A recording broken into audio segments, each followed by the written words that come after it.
আবার বাড়ি এলো গোপালগঞ্জ, দোমুখী টানের মধ্যে পড়ে গেছি।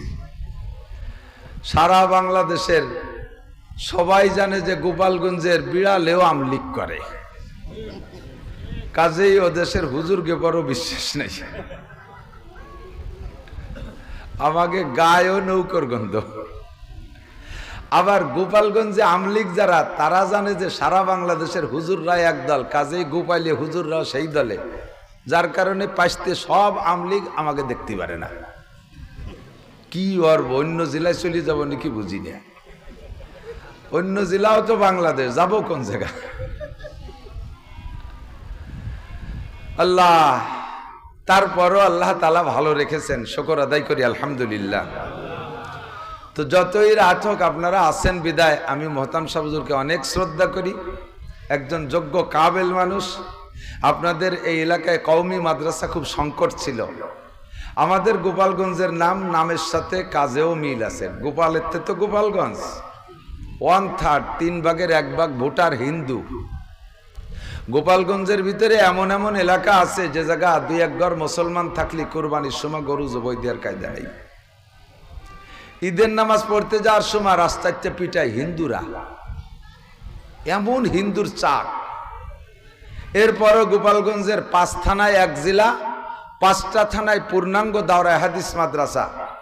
দাওরায়ে হাদিস আপনারা সাধারণ পাবলিক জানেন কিনা জানি না, যে মাদ্রাসায় পড়ে শেষ করলে পূর্ণ মওলানা হয়, যাকে বিগত সরকার মাস্টার্সের এম এর মান দিয়ে গেছে, অর্থাৎ MA ক্লাস পড়ানো হয় বিশ্ববিদ্যালয়। তো বিশ্ববিদ্যালয় মানের পুরুষ এবং মহিলা দিয়ে 30টা মাদ্রাসা আমার 1 জেলায়, 5 থানায় 1 জেলায়। আপনাদের পাবনা জেলা আমাদের গোপালগঞ্জ জেলার চাইতে আয়তনে বড়, জনসংখ্যাও বেশি। এতে কতগুলো দাওরায়ে হাদিস এই সাইজের মাদ্রাসা আছে আমি জানি না। এবং এক এক গ্রামে 2টা-3টা করে কওমি মাদ্রাসা, বেসরকারি মাদ্রাসা সব। এটা হচ্ছে ওটা ভালো, ওটা হচ্ছে ওটা ভালো। 1000, 1500, 2000, 3000, 5000 ছাত্র, এরকম করে ছাত্র বিভিন্ন জেলা থেকে। আপনাদের এই পাবনার ছেলে আছে, এই গ্রামের ছেলে আমার মাদ্রাসায় পড়ে। তো আলহামদুলিল্লাহ, এই এলাকার মানুষ কওমি মাদ্রাসা বুঝতেন না, কম বুঝতেন। আস্তে আস্তে বুঝতেছেন, বুঝানো শুরু করেছে যারা, তাদেরকে আল্লাহ অনেক পুরস্কৃত করবেন। আর আমরাও বাংলাদেশের ওলামায়ে কওমির পক্ষ থেকে তাদেরকে ধন্যবাদ জানাই যে এই এলাকার ভিতরে কওমি মাদ্রাসা শুরু করেছে। মাদ্রাসা আমরা বুঝি, এদিক তাকান, ছোট্ট একটা কথা বলে সরে চলে যাচ্ছি। যদি কোনো ব্যক্তি নিজের, অনেকে আছে না এরকম যে শুধু মেয়ে আর মেয়ে, শুধু মেয়ে আর মেয়ে, একের পর এক মেয়ে, 4-5টা মেয়ে হয়ে গেছে, আর ছেলে হওয়ার সম্ভাবনা দেখে না, শেষে আল্লাহরে লোভ দেয়। আল্লাহ, তুমি যদি একটা ছেলে দাও তাহলে তা হুজুর ভরাবো। আল্লাহ বড় লোভী, ছেলে একটা দিয়ে দেয়। যদি আপনি কোনো ছেলেকে এভাবে মান্যত করে আল্লাহর কাছ থেকে চেয়ে আনেন যে তারে আলেম বানাবো, তাহলে যেই মাদ্রাসায় দিলে আপনার জানা আছে, যে মাদ্রাসায় দিলে দাড়ি কাটে আর ছাটে, যে মাদ্রাসায় দিলে পর্দা পুশিদার বালাই নাই, যে মাদ্রাসায় দিলে নামাজ ঠিক মতো পড়ে না, কলেজের ছাত্র না মাদ্রাসার ছাত্র বোঝা যায় না, বুঝে শুনে এই সকল মাদ্রাসায় পড়াইলে আপনার ওই মান্যত পুরো হবে না। ভুলে গেছেন নাকি মান্যতের কথা?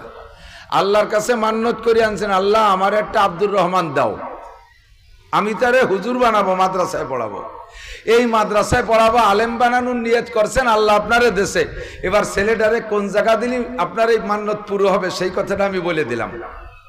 আর সেটা হলো আলিয়ার কওমি, আমি বলি নাই।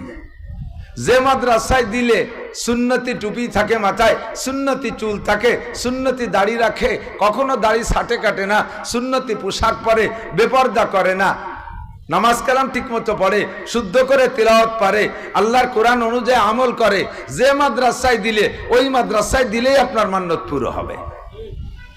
আপনাদের এই কাজিরহাট এই মাদ্রাসার ছাত্র আমি বলবো না, আমি তো এসে একমাত্র ঘন্টা 2 আসছি, দেখছি, আপনারা সবসময় দেখতেছেন। মাদ্রাসার ছাত্র বলে যে গুণগুলো বলছি, এই ছেলেদের ভিতরে তা আছে না নাই? একটু আপনারা সার্টিফিকেট দেন না, পয়সা লাগবে না। এদের মধ্যে আছে না নাই? এরা পাগড়ি পরে, এরা দাড়ি কাটে, কাটে বলে, এরা দাড়ি কাটে, দাড়ি ছাটে, চাষে, জুব্ব পরে, নামাজ পড়ে, ভিতরে যেয়ে দেখেন শেষ রাত্রে তাহাজ্জুদ পড়ে। আল্লাহু আকবার। তো আমি হুজুরকে ধন্যবাদ জানাই যে এমন একটা জায়গায় চতুর্দিক দিয়ে প্রতিকূল পরিবেশ, এর ভিতরে প্রতিষ্ঠান করা বড় কঠিন। প্রতিকূল পরিবেশে ইবাদত করলে আল্লাহ তাআলা বেশি খুশি হয়। বোঝা যায় কথা? অনুকূল পরিবেশে ইবাদত করা সহজ, অনুকূল পরিবেশে ইবাদত করা সহজ। সাহাবায়ে কিরাম নবী আলাইহিস সালামকে জিজ্ঞেস করেছেন, হুজুর আমরাও মুমিন, আর আখেরি জামানায় আপনার যে উম্মতরা আসবে তারাও কলেমা পড়লে মুমিন হবে, আপনারাও মুমিন, আমরা একবার পড়ে ফেলাবো কলেমা শুদ্ধ করে, লা ইলাহা ইল্লাল্লাহু মুহাম্মাদুর রাসূলুল্লাহ। আল্লাহ ছাড়া কোনো মাবুদ, জোরে বলেন, আছে? আমরা বক্তারা যখন স্টেজে জিকির করে তখন জিকির দুই ভাগ হয়ে যায়। বক্তা কয় লা ইলাহা কয়ে টান দেয়, শ্রোতারা ইল্লাল্লাহতে শুরু করে, আগের টুক কয় না। সবাই একবার পূর্ণ কলেমা পড়ে ফেলি, 4000 নেকি পাবেন। কি কমে গেছে নাকি? একটু সুবহানাল্লাহ বলেন না, যে কাল সকালে কবেন, এখনই বলেন, একবার বলেন না সুবহানাল্লাহ। জান্নাতের মধ্যে একটা ফলদার গাছ এক্ষুনি লাগানো হয়ে গেছে, আরেকটা লাগানো হয়ে গেছে, আরেকটা লাগানো হয়ে গেছে, লাগাইতেই থাকেন রাতভর। আল্লাহ লা, আবার গুড়াইতে, লা ইলাহা ইল্লাল্লাহু মুহাম্মাদুর রাসূলুল্লাহ।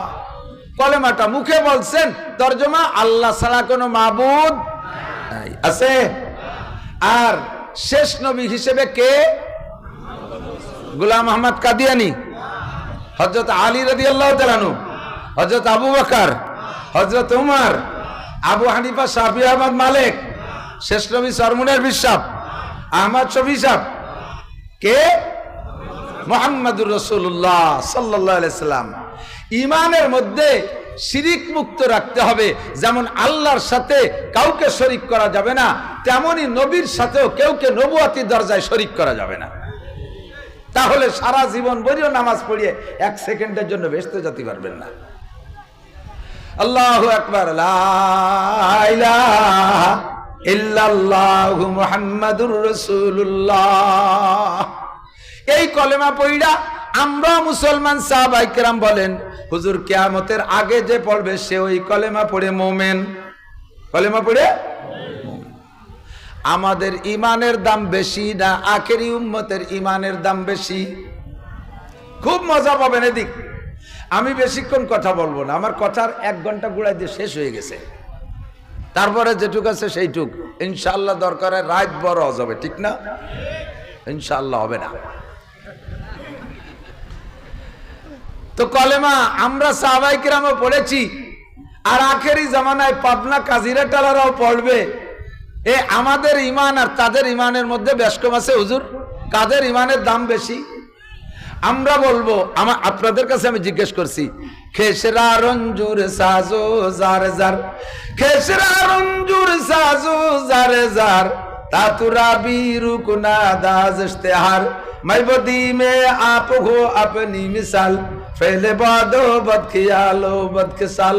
আমি আমাকে ছোট জানবো, আমি আরেকজনকে আমার চেয়ে বড় জানবো। এক কথায় চোখ কান বুঝে আমরা বলবো আমাদের ইমানের দাম বেশি না সাহাবাদের ইমানের দাম বেশি? আমরা বলবো কাদের ইমান? নবী পাক বললেন তোমাদের ইমানের চাইতে আমার আখেরি উম্মতের ইমানের দাম বেশি, কারণ তোমরা অনুকূল পরিবেশে ইমান এনেছো। তোমরা আমারে ট্রাই করতে আসছো, পরীক্ষা করতে আসছো আমি মুহাম্মদ নবী কিনা, এই বলে কঠিন কঠিন প্যাচে ফেলাই দিছো। আর সেই প্যাচগুলো আমি জিবরাইলের মারফত আল্লাহ থেকে বার্তা আইনা সাথে সাথে ছাড়াই দিছি, তাই তোমরা বলছো যে আমি নবী। আর যে সময় এই কথাগুলো শুধু উলামায়ে কিরাম বলবে উম্মতের কাছে, আমার কোনো মুজিজা তারা দেখবে না, এমন কোনো বাস্তব ওয়াকিয়া তারা দেখবে না। আমি আঙ্গুলের ইশারা দিছি তোমাদের সামনে, চাঁদ ভেঙে 2 টুকরা হয়ে জমিনই পড়ছে, তোমরা চোখে দেখে আমাকে নবী বলে স্বীকার করেছো। আমি বলছি গাছ এদিকায় মরমর করে শিকড়টা উঠা, শিকড়ের থেকে উঠে গাছটা আমার কাছে এসে কয় আশহাদু আল্লা ইলাহা ইল্লাল্লাহ ওয়া আশহাদু আন্না মুহাম্মাদার রাসূলুল্লাহ। আমি মাঠের ভিতরে রোদ্রের ভিতরে যখন যাই, আমার গায়ে রোদ লাগলে আমার কষ্ট হয় বিদায় এক চাক মেঘ এসে আমার মাথার উপরে ছাতা করে হাঁটতে থাকে। আমি যতক্ষণ পর্যন্ত ছায়ায় না যাই অতক্ষণ মেঘে আমার ছায়া দেয়। এ তোমরা চোখ দিয়ে দেখেছো, তাই বিশ্বাস করেছো আমি বিশ্বনবী মুহাম্মদুর রাসূলুল্লাহ সাল্লাল্লাহু আলাইহি ওয়াসাল্লাম। আমি যদি গাছতলা বসে থাকি, আমার গরম লাগলে সাপ যাইয়া ফনা ধরে তার শ্বাস দিয়ে আমাকে বাতাস দিয়ে ঠান্ডা করে। এ তোমরা সচক্ষে দেখেছো। এমন করে 32 অলৌকিক ঘটনা তোমরা আমার থেকে প্রকাশ পাইতে দেখেছো বিদায় তোমরা আমাকে নবী বলে বিশ্বাস করো। এই বিশ্বাস করা বড় সহজ। এক সময় আসবে ঈমান থেকে বিচ্যুত করার জন্য বিভিন্ন প্রকার ষড়যন্ত্র চলবে, মুসলমানের উপরে ষড়যন্ত্র চলবে। সেই ষড়যন্ত্রের ভিতর দিয়া তারা আমাকে বিশ্বাস করবে, আল্লাহকে বিশ্বাস করবে। উলামায়ে কিরামের মুখ থেকে বলা এই গল্পগুলো শুনে শুনে তারা বুকার মতো ফেলফেলাইয়া সব কথা মেনে নেবে। কাজেই তোমরা অনুকূল পরিবেশে ঈমান এনেছো, আর তারা ঈমান আনবে প্রতিকূল পরিবেশে। তাদের ঈমানের দাম তোমাদের ঈমানের চাইতে 100 গুণ বেশি। আমাদেরকে আল্লাহ তাআলা পিছে ফেলাইয়া ঠগাই নাই। কথা বল, আমরা পিছে পড়িয়া ঠগি নাই। আল্লাহ তাআলা আমাদেরকে জিতেই রাখছে।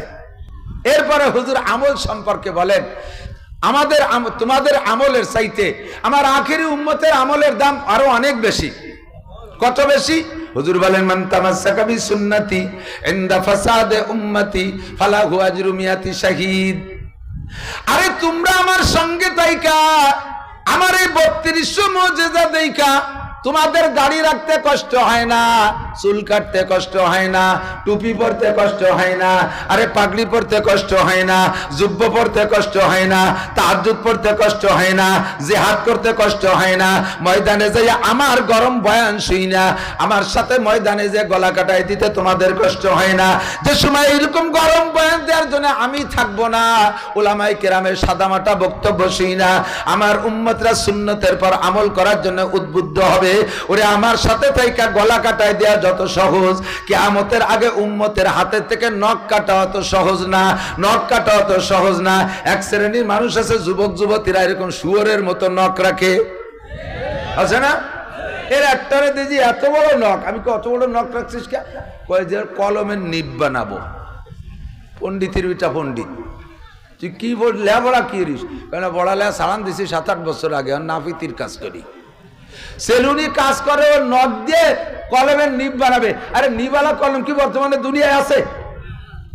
নিবালা কলম মরহুম হয়ে গেছে না, এখন তো বল প্যান। তুই এর নখ রাখছিস কে শুয়োরের মতো? যারা নখ বড় রাখে, 1 সপ্তাহের বেশি যাদের বড় হয়ে গেছে নখ, মরা নখের গোড়া যে জায়গা থেকে শুরু হয়েছে ওই জায়গা অজু গোসলে পানি পৌঁছানো ফরজ।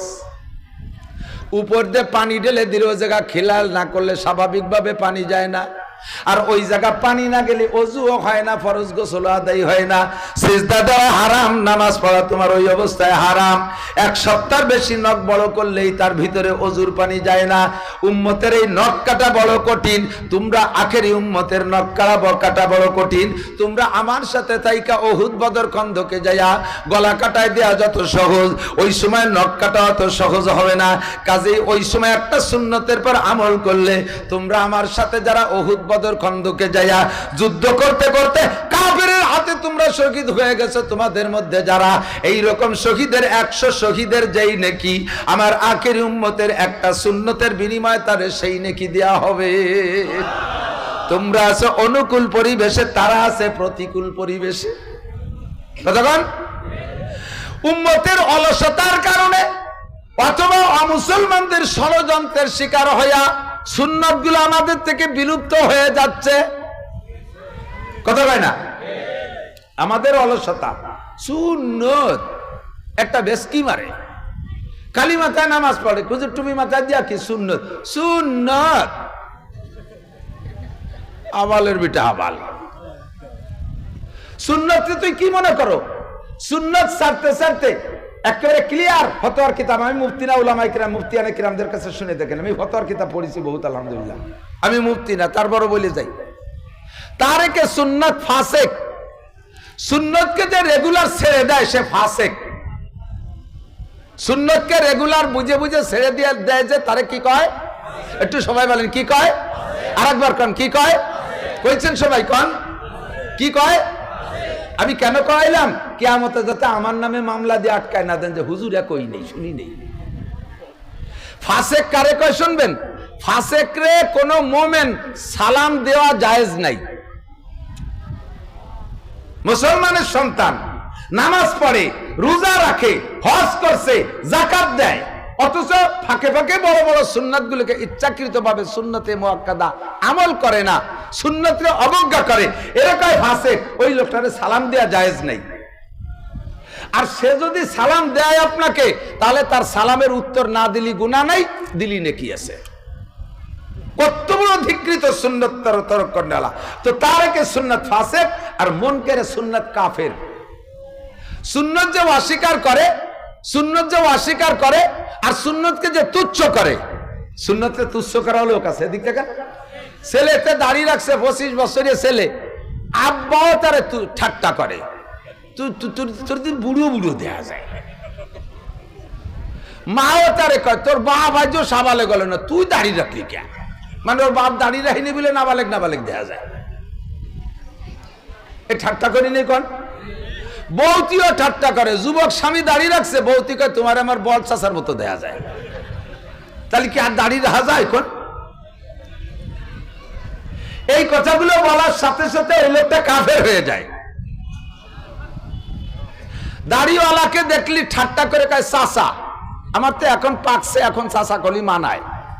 যে সময় কাঁচা ছিল দাড়ি, সে সময় আমারে দেই যে চাচা কয়। তো চেহারা দাড়ি যদি নাও রাখে, তবু বয়সী মানুষ চেহারা দেখলে বোঝা যায় না। সে মিনিমাম আমার সে 15 বছরে বড়, আমারে কয় চাচা। আমি কই আমি চাচা না, আমি তো চাচা, তুই চাচা। তোর মুহি দাড়ি রে তুই চাইছি বলে তুই চাচা, আমি চাচা। মুসলমানদের অলসতার কারণে সুন্নত গুলো ভিতর থেকে বিলুপ্ত হতে থাকবে, অথবা মুসলমানদের ষড়যন্ত্রে সুন্নত থেকে মাহরুম করার জন্য। কারণ একটা সুন্নতের বিনিময়ে মুসলমান 100 শহীদের সওয়াব পেয়ে যাবে। এত বড় নেকি ইনকাম করা এটাও মুসলমানরা সহ্য করতে পারে না। কথা বলেন ঠিক কি ঠিক না? আরে মুসলমান, আপনারা আর কতটুকু লেখাপড়া জানেন?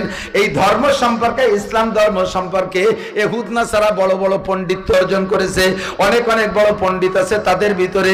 ওরা জানে যে মুসলমানের নেকি হয় কিসে কিসে, ওই জায়গা তারা হাত দিয়েছে। আরে টুপি বললে নেকি হয়, এই জন্য টুপিটা ঠিক মতো ভর্তি দেবে না। মুসলমান এখন টুপি ছাড়া নামাজ পড়বে না, টুপি তারা পড়বেই পড়বে।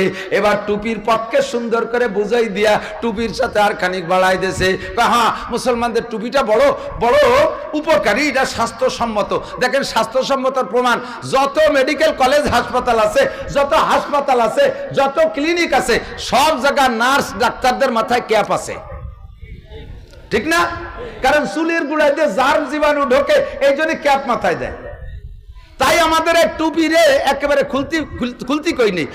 তোমাদের টুপিটা, তোমাদের মোহাম্মদ ভালো স্বাস্থ্যসম্মত বিজ্ঞানী লোক, উনি তোমাদের টুপি পরতে বলছে, একটা ভালো কাজ করছে। তবে তবে তবে তোমাদের এই টুপি পরলে রোদের ভিতরে গেলে চোখে খরা লাগে, তাতে চোখ নষ্ট হয়। এই জন্য তোমাদের টুপির সাথে একটা বারান্দা লাগাও, ক্যাপ ক্যাপ। কি সুন্দর বুদ্ধি না? সুরসুরিয়ে বুদ্ধি না? এ না মানবে কিনা? বারান্দা লাগাতি তো খুঁটি লাগাতে, একটা খুঁটি কয় না, একটু শক্ত কাপড় দিয়ে বানাই দেয়, তাহলে খুঁটি লাগবে না রে। আমাদের বুদ্ধি দিচ্ছে কত সুন্দর। ভিতরে অপকৌশল কি জানেন? যে এই টুপি থাকলে তো সিজদা দেওয়া যায়, বারান্দা লাগালে তো সিজদা দেওয়া যায় না। আর বারান্দা থাকলে সিজদা দেবে না, তো নামাজও পড়বে না। কেসে ষড়যন্ত্র। আমরা মেসাক করি, মেসাক করি না? মেসাক, আমাদের এই মেসাকের বিশাল ফজিলত। 1 নম্বর হলো যেই ওক্ত নামাজ, মা বোনরা দেন কি পরিমাণ কথা কছে, এত বিটারা বসা রয়েছে, টেরি বাজ আছে না, আছে না নাই? আরে মহিলারা যে জায়গা আমাকে গোপালগঞ্জে বাংলা কয়, 3 বিটি যেখানে কলকাতা সে আনে। আর যদি মোবাইল আইনে থাকে, তাই তো হয়ে গেছে 800 না। যদি আপনারা টাকা পয়সা দিতে আসে, তাই টাকা কটা দিয়ে দরকারে বাড়ি যান, তো বউ কথা কইেন না। মেসাক পুরুষরা একটু ব্যবহার করলেও মহিলাদের কাছে মেসাক নাই, ঠিক না? মেসাকের ফজিলত আগে কই, বাহ্যিক ফজিলত মেডিকেল সায়েন্সের ডাক্তারদের গবেষণা অনুযায়ী মেসাকের 1 নম্বর লাভ দাঁতের উপকার। তিক্ত গাছের ডাল দিয়ে মেসাক করলে পেটের হজমি শক্তি বাড়ে। তিক্ত গাছের ডাল দিয়ে রেগুলার মেসাক করলে চোখের পাওয়ার বাড়ে। আর কিছু না হোক এই 3টে লাভ। 4 নম্বর লাভ, রেগুলার তিক্ত গাছের ডাল দিয়ে মেসাক করলে যৌন ক্ষমতা বৃদ্ধি পায়। এই ডাক্তাররাই আবিষ্কার করেছে। মোহাম্মদ বহুত বড় ডাক্তার ছিল, নইলে এগুলো কেন শিখে, কিভাবে শিখাইল? এ হলো আমার শারীরিক লাভ। আর ইমানি আর আখিরাতের লাভ হলো, যদি আপনি অজুতে মেসাক করে নামাজ পড়েন, তাহলে 1 ওয়াক্ত নামাজের বিনিময়ে 70 ওয়াক্ত নামাজের সওয়াব দেওয়া হবে। বিশাল ইনকাম। 2 নম্বর লাভ হলো, যারা রেগুলার অজুতে মেসাক করিয়া নামাজ পড়ে, মরণের সময় ওই লোকটার কলেমা নসিব হবেই হবে। বলবেন না সুবহানাল্লাহ? মরণের সময় কলেমা নসিব হলে লাভ কি? হুজুর বলেন, মান কানা আখিরু কালামিহি লা ইলাহা ইল্লাল্লাহ ফাদাখালাল জান্নাহ। যেই লোকটার জীবনের শেষ কলেমা কইল লা ইলাহা ইল্লাল্লাহ, ও যেন বেহেশতে চলিয়াই গেল। বেহেশতে চলিয়াই গেল। আরে কিয়ামত কায়েম হওয়ার আগে, হাসর নাসরের আগে একজন মানুষের বেহেশতে যাবে না। তবে কবরে শান্তি আর শাস্তি আছে, 2টা জিনিসই আছে। যেই লোকটার মরণের সময় কলেমা নসিব হলো, ওর আখেরাতে হাসরের মাঠ কায়েমের পরে বেহেশতে যাইতে আর কোনো বাধা থাকবে না, বিনা হিসাবে জান্নাতে চলিয়ে যাবে। আর এই ফজিলতটা পাইলাম আমি মেসাক থেকে। যেই লোকটা নিয়মিত মেসাক করে নামাজ পড়বে, ওই লোকটার জানাজার সময় 70,000 ফেরেশতা আল্লাহ তাআলা তার জানাজার জন্য পাঠিয়ে দেবে। এই ফজিলত থেকে বঞ্চিত করার জন্য এই পশ্চিমে মিডিয়া, পশ্চিমেরা আমাদের পিছনে লাগছে ষড়যন্ত্র নিয়ে। কাজে এ গাছের ডাল এ কাটতে কাটতে কয়ান ডাল, দেশে এমনি গাছপালা থাকতেছে না, এদের তোমরা এতে কি হবে না, সবাই যদি এভাবে ডাল কাটতে তো গাছই থাকবে না। ওইসে তোমার জন্য আমি সুন্দর মেসাক বানাই দিচ্ছি, ব্রাশ ফায়ার করবা, ঘুমের থেকে উঠে ব্রাশ ফায়ার করবা। আর ক্লোজ আপ আর পেপসোডেন্ট দিয়ে দিলাম। সুন্দরী ডানাকাটা পরি টেলিভিশনের মধ্যে আছে, এক ঝাঁক ভেস্তি মেরে পড়ে, যুবকরা সব আত্মা কালায় যায়, ওরে বাবা এদি হুর। তাদের সাথে এই পেপসোডেন্ট আর ক্লোজ আপ আর বিরাজ করা শিখাইতেছে। এই পেপসোডেন্ট, ক্লোজ আপ আর ইত্যাদি দিয়ে এই বিরাজ দেখাইয়া মুসলমানের পকেটে থেকে মেসাক দূর করে দিয়েছে। কথা বলেন ঠিক ঠিক না? এটা তাদের অপষড়যন্ত্র। এক ষড়যন্ত্রের টুপিরে ক্যাপ বানাই দিছে, আর এক ষড়যন্ত্র মেসাক থেকে আমাদেরকে বিরাসে ঢুকাই দিছে। হাইসে উড়াই দিয়েন না, হাইসে উড়াই দিয়েন না। 70 টাকা ফরজ, তো 70 টাকা থেকে এই যে হুজুর রাজা পায়জামা ভরে মাজায় 3.5 হাত, অত ঢিল লাগে নাকি? তো প্যান্ট পরলি হয়ে যায়। কি সুন্দর বুদ্ধি, পয়সা খরচ কম হলো। জামা গায়ে দিয়া ভরো, তুই এত বড় নিচে মাজার নিচে একটু ঝুলোই রেহে লাভ কি? 60 পরলি তো হলো।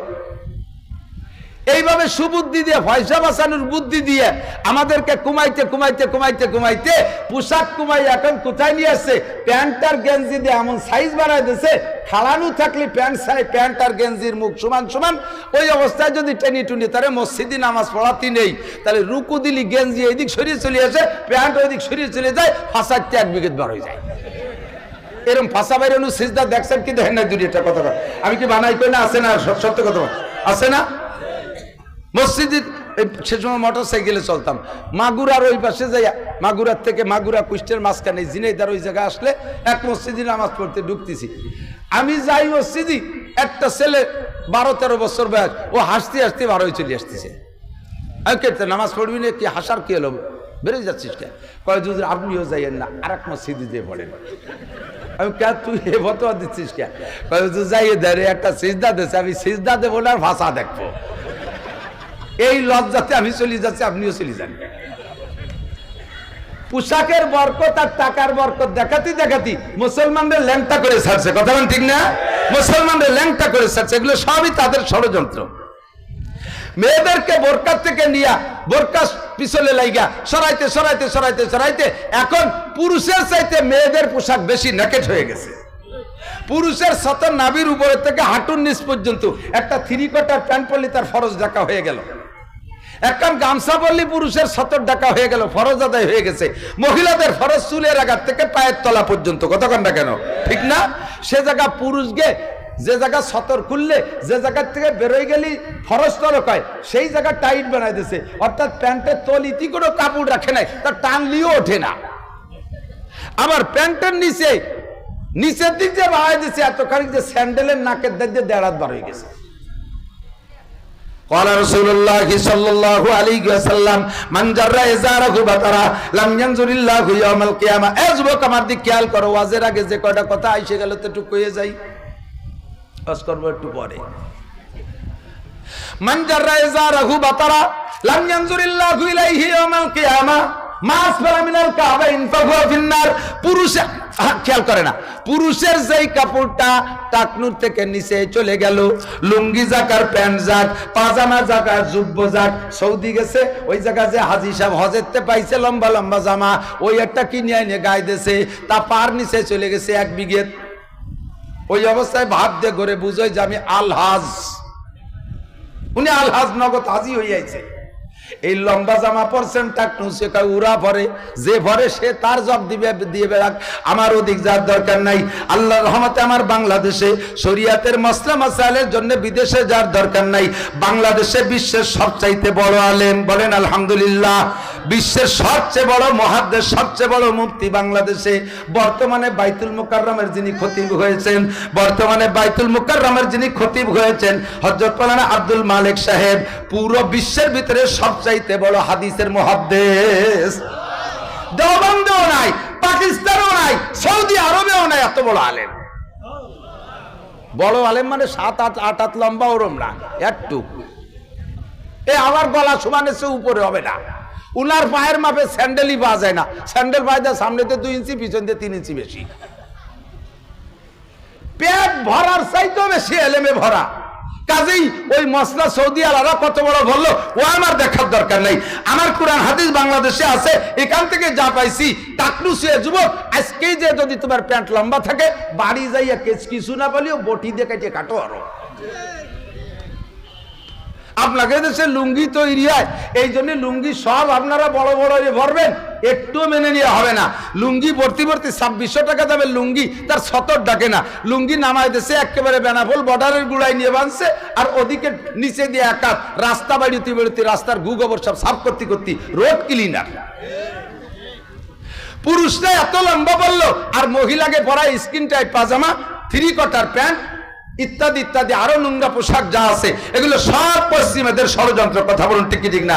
হুজুর বলেন এই মুহূর্তে যেই ব্যক্তি সুন্নতের পাবন্দি করে পোশাক পরবে, সুন্নতের অনুসরণে টুপি পরবে, সুন্নতের অনুসরণে দস্তরখানের ব্যবস্থা করবে, সুন্নতের অনুসরণ করে মেসাকের আমল করবে, সুন্নতের অনুসরণে দাড়ি আর মোছ কাটবে রাখবে, এই সুন্নতগুলো যারা আমল করবে আল্লাহ তাআলা তাকে প্রত্যেক একটা সুন্নতের বিনিময়ে 100 শহীদের সওয়াব দান করবে। আর আমার মুসলমানদের ইসলাম ধর্ম শুধু হাতে গোনা 4-5টার মধ্যে সীমাবদ্ধ না, আমাদের ইসলাম A to Z, বুঝে নাই? জন্ম থেকে মৃত্যু পর্যন্ত যাহা করিব তাহাই ইসলাম।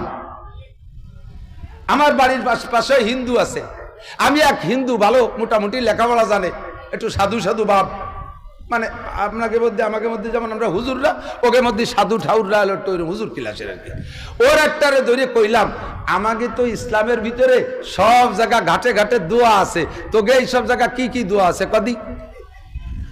আমাকে পায়খানায় যাওয়ার সময় বাইরে থাকতে একটা দোয়া আছে না? পড়েন পড়েন, ওই যে বেগে পায়খানা আছে দোয়া পড়ার কথা মন দেয় না হুজুর। পায়খানা তো সহজে যাই নিয়ে, যখন বুঝি যে প্যান্ট লুঙ্গি নষ্ট হবে সেই সময় দোয়া পড়ার কথা মনেই থাকে না। বাহারহাল বাইরে থাকতে একটা দোয়া যদি পড়েন, কি দোয়া? আল্লাহুম্মা ইন্নী আউযুবিকা মিনাল খুবুসি ওয়াল খাবায়েস, এই দোয়াটা বাইরে থাকতে পড়ি। ভিতরে ঢুকবো আমরা কোন পা দিয়া? একটা আমল করেন না? আরে একবার আমি বলে থাকি মাঝে মাঝে, আজকে কথা অন্যদিক নেব, শরিয়াতকে তবিয়াত বানালে না, শরিয়াতকে যদি অভ্যাসে পরিণত করেন তখন আমল করতে বেগ পাইতে হয় না। কতক্ষণ মোটর সাইকেল প্রথম যে সময় চালানো শিখছেন সেই সময় তার সব কিছু মনে করি করে করা লাগছে না? তারপরে গিয়ার দিতে যাই আরো বন্ধ হয়ে গেছে, গিয়ার কমিয়ে যায়, বাড়াতে যে কমিয়ে যায়, পিকআপ দিতে যে ব্রেক হয়ে যায়, এরকম উল্টো পাল্টা হয় নাই? আর এখন যখন চালানো শিখে গেছেন অ্যাভেলেবেল, এখন আর কোনোটা মনে করা লাগে না। সময় মতো ক্লাস ধরা হয়ে যায়, সময় মতো গিয়ার দেওয়া হয়ে যায়, সময় মতো হর্ন দেওয়া হয়ে যায়। ওদিকে কানে মোবাইল নিয়ে কথা করছে, আবার কাইতে এরকম বেয়া হয়ে কাইতে মোবাইল নিয়ে কথা কয়, আবার গিয়ার হয়, ক্লাস হয়, ব্রেক হয়, সিগন্যাল হয়, সব হয়ে যাচ্ছে। কারণ এখন আপনার এই মোটরসাইকেল চালানো স্বভাবের সাথে সেট হয়ে গেছে। আপনার শরীয়তকে স্বভাবের সাথে সেট করেন, দাড়ি রাখাটারে স্বভাবের সাথে সেট করেন, তাহলে দাড়ি রাখলে আর চুল কবে না, খাই যাবে না। মোজ কাটারে স্বভাবের সাথে সেট করেন, তাহলে মোজ বড় হয়ে গেলে বারা বিরক্ত লাগবে। টুপি পরারে স্বভাবের সাথে সেট করেন, তাহলে টুপি না পড়লে ভালো লাগবে না। নামাজ যাবে স্বভাবের সাথে সেট করেন, নামাজ না পড়লে ভালো লাগবে না। রোজাকে স্বভাবের সাথে সেট করেন, তাহলে রমজান আসলে রোজা রাখার জন্য আপনি পাগল হয়ে যাবেন। হজ করাকে আপনি স্বভাবের সাথে সেট করেন, একবার হজ করে আসার পরে পয়সা হলেই উমরায় যাওয়ার জন্য পাগল হয়ে যাবেন। জাকাত দিয়াকে স্বভাবের সাথে সেট করেন, তাহলে টাকা হইলে জাকাত না দিলে আপনার বিরক্ত লাগবে। কুরবানি করাকে স্বভাবের সাথে সেট করেন, তাহলে কুরবানির চাঁদ আসলে গরু না কিনে আর পারবেন না। পর্দা করারে স্বভাবের সাথে সেট করেন, তাহলে বেপর্দা অবস্থায় মহিলা বাইরে যাইতে পারবে না। কথা বলেন ঠিক ঠিক না? একই লজ্জা। আমার এক ছাত্রী ছিল মাদ্রাস মক্তবে, তখন পড়াইতাম, একটু বয়সী ও আছে, হুজুর আমার ঈমান আছে। কিভাবে ঈমান আছে বুঝলে? কয় যে আপনি গতকালকে যে হাদিস বলছেন, ওই হাদিসের ভিত্তিতে আমি বুঝছি আমার ঈমান আছে। কি হাদিস? আপনি বলছেন যার লজ্জা আছে তার ঈমান আছে, যার লজ্জা আছে তার ঈমান আছে। আল হায়াউ শুবাতুম মিনাল ঈমান, লজ্জা ঈমানের অঙ্গ। শুনছেন না? লজ্জা ঈমানের অঙ্গ। তাহলে সেই হিসেবে আমার ঈমান আছে, আমারও লজ্জা আছে। কি লজ্জা? আমার বোরকা পরতে লজ্জা করে। তুই এ দেশে পাঠাইছে কিনা? তুই দি ইসরায়েলের বিজ্ঞানী, ওর যোগ্য। ওর ঈমান আছে, মানে বোরকা ভর্তি লজ্জা করে। লজ্জা যার আছে তার ঈমান আছে, ওর একটু লজ্জা আছে। সে লজ্জাটা কি লজ্জা? এটা কি ঈমানের লজ্জা না বেঈমানের লজ্জা? বোরকা পড়তে যে মহিলার অভ্যাস হয়ে গেছে, ওই মহিলাকে হাজারো মারলেও ওর ছেলেও যদি বাসের তলে পড়ে যায় রাস্তায়, তবুও বোরকা ছাড়া রাস্তায় যেতে পারবে না। কথা বলেন ঠিক ঠিক না? আর যে মহিলার বোরকা পরা অভ্যাস চাই, ওরে বোরকা ভরাই দিলে দম বন্ধুই মরি যাবে। ও আমার অক্সিজেন কম পাচ্ছি, ঠিক না? তো শরীয়তকে স্বভাবের সাথে সেট করে নিলে আমল করতে কষ্ট হয় না। সুন্নতগুলোকে স্বভাবের সাথে সেট করে নেন, গতানুগতিক আমল হয়ে যাবে। এর জন্য আলাদা কোনো পেরেশানি করা লাগবে না, আলাদা কোনো ফিকির করা লাগবে না। কথা বলুন ঠিক না? আমি একেবারে নগদে আর একটা প্রমাণ দিয়ে বুঝাই দিই। এদিক তাকান, আমার যে সকল বাপ ভাইরা এখন নিয়মিত নামাজ পড়েন, খেয়াল করতেছে না? খেয়াল করতেছেন? যারা নিয়মিত নামাজ পড়েন, একটা তো মিস হয় না, এই মানুষগুলো বলেন ফজরের নামাজ যদি কারণবশত পড়তে না পারেন, ঘর থেকে বেরোইতে ভয় লাগে কি লাগে না? লাগে না? আর যারা কোনোদিন পড়ে না, ওরা কি কোনো সময় এক সেকেন্ডের জন্য ওকে ভয় লাগে? ওরা গোসল ফরজ হয়ে গেছে সেই অবস্থায় মোটরসাইকেল চালায়। সাড়ে শয়তান কোন খালের মধ্যে যে পড়বি তার ঠিক আছে, এই অবস্থায় মরলি তোর ইমানি মরণ হবে। গোসল ফরজ অবস্থায় গাড়ি স্টার্টিং চালায় বাসের ড্রাইভার, গোষ্ঠী শুদ্ধ শেখ নদীর মধ্যে নিয়ে শুভ হয়। ওই একটার কারণে পুরো আমাদের কম সহ গজব এসে গেছে। কতক্ষণ? যার ভিতরে আল্লাহর ভয় নাই, তার ভিতরে আমলও নাই। আর আপনি যদি শরীয়তকে আমলের স্বভাবের সাথে সেট করে নেন, তাহলে কোনো অসুবিধা হবে না। যে কথা বলতে চাইছি সরে চলে আসতেছি, আমি যাবো ওয়াজের দিকে। আল্লাহ নবী বলেন, তোমরা অনুকূল পরিবেশে ইবাদত করো, আর আমার আখেরি উম্মত প্রতিকূল পরিবেশে ইবাদত করবে। সেই সময় তাদের ছোট্ট ছোট্ট আমলকে আল্লাহ তাআলা অনেক বড় করে দেখাবে। আল্লাহ অনেক বড় করে দেখাবে। এক একটা সুন্নতের বিনিময়ে 100 শহীদের সওয়াব পাওয়া যাবে। সুবহানাল্লাহ। ভালো হয় না? আমি কি করবো, কোন জ্বালায় একটু ভালো রে কোন দি সুবহানাল্লাহ। আমি তো আপনাদের ওয়াজ শোনা শিখে গেছি গতবার, আমার মনে আছে। বক্তা একা ওয়াজ করতে পারে, সাথে শ্রোতাকে সহযোগিতা লাগে, ঠিক না? বাড়ির মুরগিটা ডিম পাড়ে, মোরগের সাথে সাথে যায়, দেখছেন নাকি? ও যাইয়া ভাসে বসে কুটকুট কুটকুট শব্দ আরে। মোরগে মুরগির ডিম পাড়ার ভাষে কি উপকার করতে পারে? কোনো কিছু পারে, তবুও ভাষাতে কুটকুট করে, ওরে হিম্মত দেয়, তুই পারতি থাক, আমি আসি। তো বক্তার আওয়াজ করবে, শ্রোতারা একটু সুবহানাল্লাহ আলহামদুলিল্লাহ কইলে এই কুটকুটি হয়, একটু হিম্মত বাড়ে। যেরকম সুবহানাল্লাহ। তাহলে আমাদের এই অল্প নেকিতে, অল্প ইবাদতে আল্লাহ মোটা নেকি দিচ্ছেন, খুশি আছেন না? বলি আলহামদুলিল্লাহ। আমরা প্রতিকূল পরিবেশের থেকে এই কথাটা বেরিয়ে নিয়ে আসছি। আমার গোপালগঞ্জে মাদ্রাসা করার অনুকূল পরিবেশ, চট্টগ্রামে মাদ্রাসা করা অনুকূল পরিবেশ, সিলেটে মাদ্রাসা করা অনুকূল পরিবেশ। হুসাইন আহমদ মাদানী রহমাতুল্লাহ সিলেটে পড়াইছেন, হাজার হাজার লক্ষ উলামা ইকরাম। কুমিল্লা, নোয়াখালী, চট্টগ্রাম দিয়ে ঘরে ঘরে বাগা বাগা মুহাদ্দিস শাইখুল হাদিস, প্রত্যেক বাড়ি বাড়ি আলেম। আমার গোপালগঞ্জেও এমন এমন গ্রাম আছে যে গ্রামে 7 বছরের উপরে যাদের বয়স, নারী আর পুরুষ, মাস্টার, ডাক্তার, ইঞ্জিনিয়ার, জেনারেল শিক্ষিত, কৃষক, মূর্খ, পাবলিক, অশিক্ষিত যারা আছে জেনারেল দিক দিয়ে, এরাও 7-এর উপরে যাদের বয়স, একটা মানুষও শুদ্ধ করে কোরআন শরীফ পড়তে বাকি নাই। বুঝতে পারিনি আমি মনে হয় ওই গ্রামে একজন মানুষও কোরআন শরীফ পড়া শিখতে বাকি নেই যাদের বয়স 7-এর উপরে। একটা গ্রাম বলে দেই, ইউটিউবে তার প্রমাণ। এবারও সেখানে মাহফিল করে আসছি। আপনারা নাম শুনেছেন, মুফতি হান্নানের নাম শুনছেন না? এর গ্রামের নাম হলো হিরণ, কোটালীপাড়া থানা। আমি স্টেজে বয়ান করার আগে তার ভাই বলতেছে, হুজুর আমরা মাদ্রাসার বদৌলতে যে লাভটা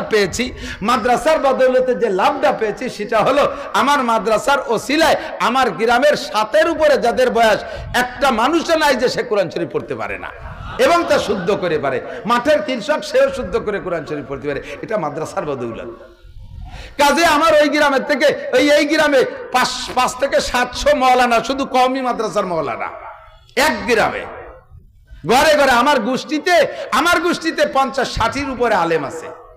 আমার গোষ্ঠীতে জেনারেল পাবলিক যে কজন, তার চেয়ে আলেম বেশি। আমার ওখানে নামাজ পড়া কঠিন না, আমার ওখানে হুজুর হওয়া কঠিন না, আমার ও জায়গা পাগড়ি পরা কঠিন না।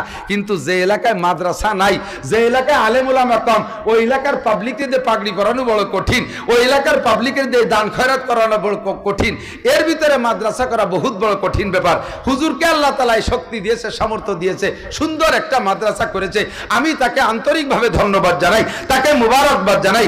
আল্লাহর খাস রহমত তার উপরে নাজিল হোক, তার ওসিলায় এলাকাটা হিদায়াতের নূরে নূরান্বিত হয়ে যাক। জোরে বলেন আমিন।